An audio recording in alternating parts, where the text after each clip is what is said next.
ప్రజల గుండె చప్పుడు ప్రజల మనసుల ప్రతిరూపం అన్యాయం ఎక్కడ జరిగినా ప్రశ్నించే ప్రజాస్వరం వివిడి న్యూస్ నిజమే మా బలం వివిడి న్యూస్ ప్రజలే మా దిశ అన్నందుకు మా వైసీపీ కార్యాలయం దగ్గర మేము వెయిట్ చేస్తా ఉన్నాము.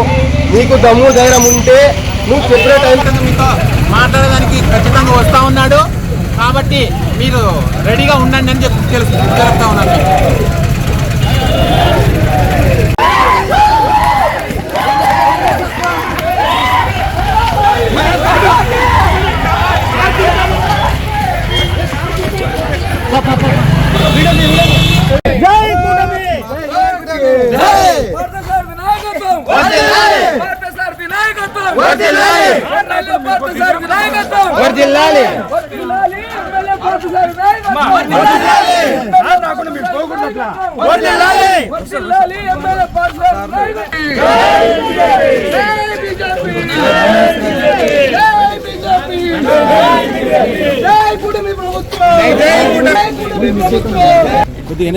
లాండ్ ఆర్డర్ సమస్య రాలేదు, మీకు తెలిసిన ఎట్టి పరిస్థితులు రాలేదు.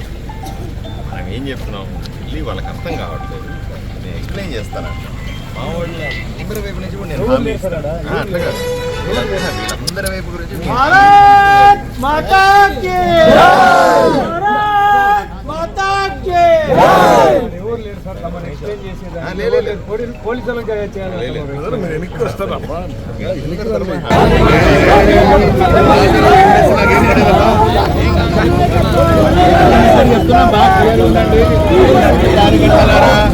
వైసీపీ కార్యకర్తలారు మేము చెప్పేదేమి, మేము పోరాటానికి రావడం లేదు, దాడి చేయడానికి రావడం. మేము వచ్చేది డిఎస్సీ మీద ఎవరైతే అభ్యర్థులో వారికి సమాధానం చెప్పడానికి వస్తున్నాం. తప్పేముంది, మీరు వినండి. అనేక మంది సంపాదించారు, తప్పేముంది.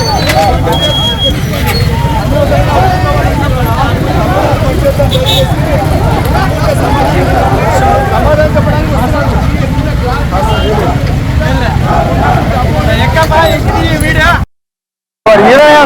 యాభై బండ్లు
మనకందరికీ తెలిసిందే. గత కొన్ని రోజులుగా వైఎస్ఆర్సీపీ పార్టీ ప్రజలకు అబద్ధాలు చెబుతూ వాళ్ళ ఆలోచనలు తప్పుదావ పట్టిస్తూ కూటమి ప్రభుత్వం గురించి ఒకసారి ఆలోచన చేయాలి. మనం కూటమి ప్రభుత్వం అధికారంలోకి వచ్చిన తర్వాత మొదటి సంతకంతోనే టీచర్ జాబులు భర్తీ చేస్తామని చెప్పి ఏదైతే మేము హామీ ఇచ్చినామో ఎన్నికల సందర్భంలో దాన్ని నెరవేరుస్తూ 16,800 ఉద్యోగాలు ఇచ్చాం. దీన్ని కనీసం ఏ రోజు కూడా వైఎస్ఆర్సీపీ పార్టీ కానీ వారి నాయకులు కానీ జగన్మోహన్ రెడ్డి గారి నోరు తెరిచి ప్రశంసించాల. అరే చాలా బాగా చేశారని చెప్పాల. మేము చేయలేని పని మీరు చేశారు అని కూడా ఆయన మాట్లాడలే.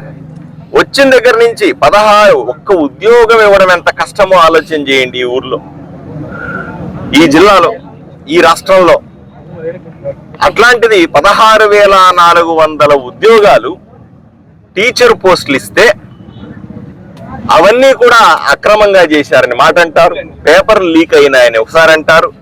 అన్యాయం జరిగిందని ఒకసారి అంటారు. తప్పుడు మార్గాల్లో ఉద్యోగాలు ఇచ్చారని అంటారు.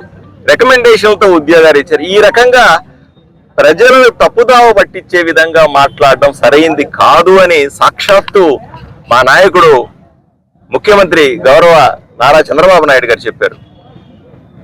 దాంతోపాటు విద్యాశాఖ మంత్రి శ్రీ నారా లోకేష్ గారు కూడా చెప్పారు, అయ్యా మీకు ఏ రకమైన అనుమానం ఉన్నా నేను తీర్చడానికి సిద్ధంగా ఉన్నాను. అత్యంత పారదర్శకంగా చేసినటువంటి ఈ రకమైనటువంటి పోస్టులని మీరు దయచేసి తప్పుదావ పట్టించకండి, అబద్ధాలు ప్రచారం చేయకండి, లేనిపోని అపోహలు ప్రజల్లో సృష్టించకండి అని ఆయన కూడా చెప్పారు. అధికారులు చెప్తా ఉన్నారు. ఇవన్నీ వదిలిపెట్టి అసలు మీకు అభిప్రాయం, మీకున్న ఇబ్బంది ఏమిటి, మీకున్నటువంటి అనుమానాలు ఏమిటి అని అడిగితే దానికి సమాధానం చెప్పరు. డొంక తిరుగుడు సమాధానాల ద్వారా ఉద్యమం చేస్తామంటారు. డొంక తిరుగుడు ప్రశ్నలతో మేము ర్యాలీలు చేస్తామంటారు. నాకు అనిపించింది, నాకు బాధ్యత ఉంది. నేను మిగతా నేను ఈరోజు ఇంటి దగ్గర నుంచి బయలుదేరింది ఎవరి మీద దాడి చేయడానికో, ఎవరినో కొట్టడానికో, ఎవరినో తిట్టడానికో, ఎవరి మీద బలవంతంగా వెళ్ళడానికో, ఇట్లా పోలీసుల దగ్గర దెబ్బలు తినడానికో, కొట్టించుకోవడానికో కాదు కదా. నేను ఎమ్మెల్యేగా ఉండి ఎందుకు బయలుదేరినాను, ఇంటి దగ్గర నుంచి రోడ్డు మీద ఎందుకు కూర్చున్నానో ఒకసారి ఆలోచన చేయాలి. నాకు అనిపించింది ముఖ్యమంత్రి చెబుతున్నాడు, మంత్రి చెబుతా ఉన్నాడు, అధికారులు చెబుతా ఉన్నారు, ఎమ్మెల్యేలంతా చెప్తా ఉన్నారు, కూటమిలోని నాయకులందరూ చెప్తా ఉన్నారు. ఎన్నిసార్లు చెప్పినా నిజంగా వాళ్ళకి అర్థం కావట్లేదేమో అనిపించింది నాకు. నేను అందుకనే వాళ్ళకు పొద్దున్నే ప్రెస్ మీట్ పెట్టి వాళ్ళకి సమయం కూడా చెప్పాను. అయ్యా 4 గంటల దాకా సమయం తీసుకొని మీకు ఎప్పుడు ఖాళీగా ఉంటే అప్పుడు మా ఇంటికి రండి అని ఆహ్వానించినాను వాళ్ళని. వాళ్ళకు కాఫీ టీలు ఇచ్చి వాళ్ళకున్న అనుమానాలు నివృత్తి చేస్తాను అని చెప్పినాను.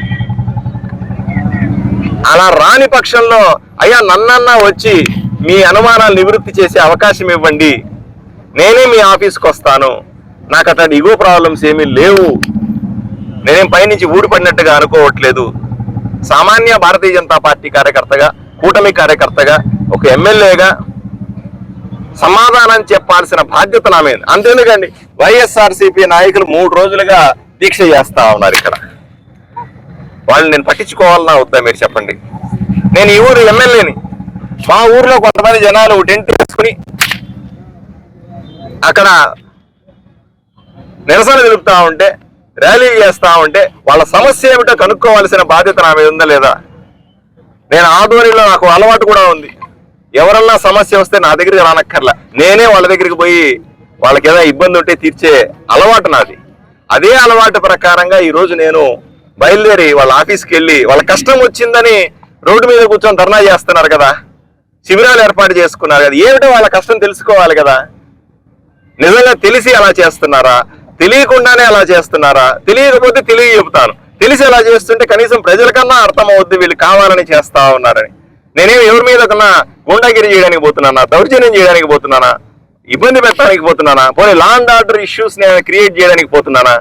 నేను గౌరవ ఎమ్మెల్యేని, నేను లా ఒబేడింగ్ పర్సన్, చట్టాన్ని తూచా తప్పకుండా పాటించేవాడిని, ఎవరికి చిన్న ఇబ్బంది కలగకూడదనే మనస్తత్వం ఉన్నవాడిని. ఈరోజు మా ఊర్లో ఉన్నటువంటి వైఎస్ఆర్సీపీ నాయకులు ఎందుకు రోడ్డు మీద కూర్చున్నారు? నేను ప్రజలకందరికీ ఎమ్మెల్యేని. నేను మా కూటమి పార్టీలతో పాటుగా వైఎస్ఆర్సీపీ పార్టీలో ఉన్నటువంటి వాళ్ళ నాయకులకి, కార్యకర్తలకి, ప్రజలకు కూడా నేను ఎమ్మెల్యేని కదా.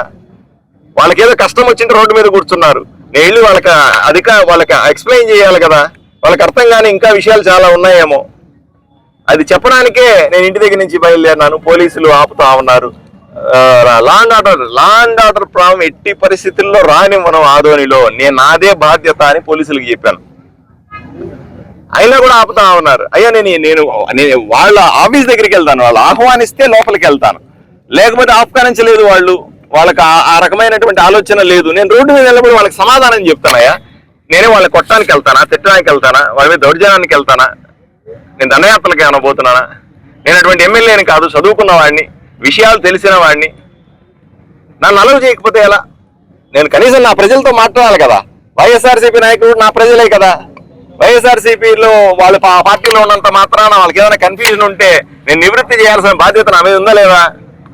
వాళ్ళని గాలికి వదిలేసి, వాళ్ళు వేరే పార్టీ కాబట్టి గాలికి వదిలేసి వాళ్ళని అట్లా చేస్తూ ఉంటే, వాళ్ళు తప్పుడు సమాచారం ప్రజలకు అందిస్తూ ఉంటే వాళ్ళకే సమాచారం తెలియనట్టుంది. వాళ్ళు ప్రజలకు తప్పుడు సమాచారం ఇస్తే ఏదైతే మేము గర్వంగా చెప్పుకుంటామో, కూటమి నాయకుడిగా, కూటమి కార్యకర్తగా, ఒక ఎమ్మెల్యేగా ప్రభుత్వంలో ఉండి నాకు అత్యంత గర్వకారణమైన విషయం 16,400 ఉద్యోగాలు ఇవ్వడం అన్నది, టీచర్ పోస్టులు ఇవ్వడం అన్నది నేను తలెత్తుకుని తిరిగే అంశం. అసెంబ్లీలో కూడా నాకు బాగా మీరందరూ గుర్తు చేసుకోండి కావాలంటే, అసెంబ్లీలో ఈ రకమైన మెగా డిఎస్సి మీద చర్చ వచ్చినప్పుడు నేనే మాట్లాడినాను. నేను పెద్ద ఎత్తున అసెంబ్లీలో ఉపన్యాసం ఇచ్చినాను, గర్వంగా చెప్పుకున్నాను. నిరుద్యోగుల వైపు నుంచి, టీచర్ పోస్టులకు అప్లై చేసిన వాళ్ళ వైపు నుంచి, టీచర్ పోస్టులు పొందిన వాళ్ళ వైపు నుంచి, విద్యార్థుల వైపు నుంచి నేను గట్టిగా మాట్లాడినాను అసెంబ్లీలో. ఇటువంటి మెగా డిఎస్సీలు మళ్ళీ పెట్టాలా అని గట్టిగా నేను అసెంబ్లీలో నా వాయిస్ వినిపించాను. దాని దృష్టిలో పెట్టుకొని ఇప్పుడు 16,400 ఉద్యోగాలు ఇస్తే మళ్ళీ 3-4 నెలల్లో మళ్ళీ డిఎస్సీ ఇచ్చి మళ్ళీ పోస్టులు ఇస్తాం. మా 5 సంవత్సరాల కూటమి పాలనలో అద్భుతాలు చేసి చూపించాలని మేము అనుకుంటున్నాం. ఎక్కువ మంది నిరుద్యోగులకి ఉద్యోగాలు ఇవ్వాలని మేము అనుకుంటా ఉంటే, ఏదో రకంగా చేసిన మంచి పనిని కాదు, మేము ఎందుకు చేసాం ఈ పనులన్నీ కూడా ప్రజలను దృష్టిలో పెట్టుకొని ప్రజలు బాగుండాలని, మాకు మంచి పేరు రావాలని చేశాం. అలాగ మంచి పేరు రావాలని మేము చేస్తా ఉంటే, ఇంకోవైపున దీక్షలు చేశామని టెంట్లు వేసుకుని ర్యాలీలు డిఎస్సి మీద మేము గత 3 రోజులుగా రిలే నిరాహార దీక్ష చేస్తూ ఉన్నాం. అందులో భాగంగా వారు స్పందిస్తూ మేము చెప్తా ఉన్నాము, ఇక్కడ ఎక్కడ అవినీతి జరగట్లేదు అని చెప్పి వారు సోషల్ మీడియాలో ఇస్తూ, మీరు మా దగ్గరికి వస్తారా లేదా నేను మీ దగ్గరికి రావాలని చెప్పి వారు మీడియాలో విషయం చెప్పడం జరుగుతూ ఉంది. ఈ రాష్ట్రంలో 2025 డిఎస్సి మీద అక్కడ అవినీతి ఆరోపణలు జరిగినాయని రాష్ట్రం మొత్తం మీద ఈ రోజున 175 నియోజకవర్గాల్లో ఈ రోజున రిలే నిరాహార దీక్ష చేస్తూ ఉన్నాం. మరి అలాగే రేపు పెద్ద ర్యాలీ కూడా చేయబోతున్నాం. అంటే ప్రజలకు మేము ఏమి జరిగింది అనేటువంటిది చెప్పడం మేము తప్ప అని ఈ సందర్భంగా ఆదోని నియోజకవర్గ ప్రజలందరికీ కూడా మేము తెలియజేస్తా ఉన్నాం. అంటే మా ప్రాథమిక హక్కును కాలరాయటం ఏమిటి అని ఈ రోజున ఎమ్మెల్యే గారిని మేము ప్రశ్నిస్తూ ఉన్నాం. ఈరోజు ప్రజలకు ఏం జరుగుతుందో తెలియజేయాల్సిన బాధ్యత మా మీద ఉంది. ఈ రోజున డిఎస్సి 2025 అనేటువంటిది, దాని మీద సిబిఐ ఎంక్వైరీ జరగాలని చెప్తా ఉన్నాం. ఈ రోజున ముఖ్యమైన మా మంత్రివర్యులైనటువంటి నారా లోకేష్ గారు రాజీనామా చేయాలని చెప్పి అడుగుతా ఉన్నాం. మరి వాటికి ఈ రోజు వరకు కూడా ఎందుకు విద్యాశాఖ మంత్రి గారు వారు ప్రెస్ మీట్ పెట్టి ఎందుకు చెప్పట్లేదు? మేము అడిగేటటువంటి 3 పాయింట్లు, ఆ 3 పాయింట్లు కూడా వాళ్ళు ప్రాపర్గా చెప్పకపోతే ఎట్లా? అంతేకాకుండా ఈ రోజున మనము పిల్లలకు ఇవ్వాల్సినటువంటి ఫీజు రీయింబర్స్మెంట్ ఈ రోజున 7 క్వార్టర్లకి ఇవాళ ఈ రోజు వరకు ఇచ్చినటువంటి పరిస్థితులు కనిపించట్లేదు. అది మేము అడుగుతా ఉన్నాం ప్రజల పక్షాన నిలబడి. దానికి కూడా రిలే నిరాహార దీక్షలు ఇవి చేయకూడదు అని ఈ రోజున మా ఎమ్మెల్యే గారు మాట్లాడటం సబబు కాదు. వారు వస్తా అన్నారు, 4 గంటల వరకు మేము వెయిట్ చేస్తాం, నేను వెయిట్ చేశాను అన్నాడు. మేము 4 నుంచి 5 వరకు మేము వెయిట్ చేస్తూ ఉన్నాం. వారు ఇప్పుడు 5:30 దాకా అవుతా ఉంది. వారు వస్తున్నారో లేదో పోలీస్ వారి ద్వారా మాకు తెలిసినటువంటి విషయం ఏమంటే, వారు వస్తున్నారు అన్నట్టుగా చెప్పారు, మళ్ళీ లేదన్నట్టు చెప్తా ఉన్నారు. మేము 5:30 వరకు చూసి ఇక్కడ ఉన్నటువంటి మా కార్యకర్తలందరూ కూడా మనం అర్ధగంట 5 to 5:30 వెయిట్ చేసాం సార్. ఇంకా మిగతా గ్రామాలకు పోవాల్సినటువంటి వాళ్ళు ఉన్నారు కాబట్టి మేమందరం మా కార్యకర్తలందరూ ఒక నిర్ణయాన్ని తీసుకునేసి వారిని 5:30 వరకు మేము వెయిట్ చేసాం. వారు రాలేదు కాబట్టి మేమందరం కూడా ప్రజల పక్షాన రేపు ర్యాలీలో మళ్ళీ ఇదే విషయాన్ని ప్రజల దృష్టికి తీసుకెళ్తానని ఈ సందర్భంగా తెలియజేస్తా ఉన్నాం.